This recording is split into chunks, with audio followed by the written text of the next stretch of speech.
चन्द्रार्काग्निस्त्रिदृष्टिः कुलिशवरनकज्ज्वलाद्युग्रजिह्वः काली दुर्गा सपक्षौ हृदय जठरगौ भैरवो वाटवाग्निः ऊरुस्तौ व्याधिमृत्यो शरभककवरश्चण्डवादादिवेगः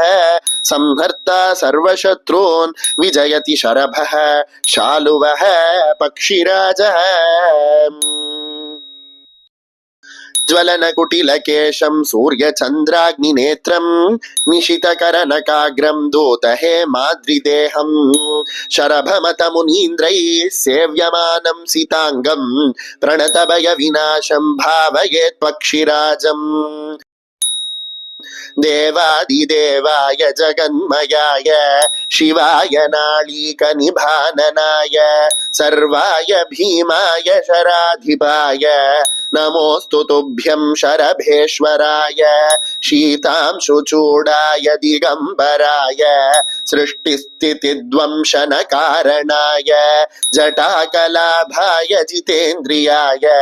नमोऽस्तु तुभ्यं शरभेश्वराय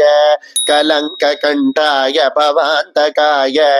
कपालशूलाङ्गकराम्बुजाय भुजङ्गभूषाय पुरान्तकाय नमोऽस्तु तुभ्यं शरभेश्वराय शमादिषट्काय यमान्तकाय यमादियोगाष्टकसिद्धिदाय उमाधिनाथाय पुरान्तकाय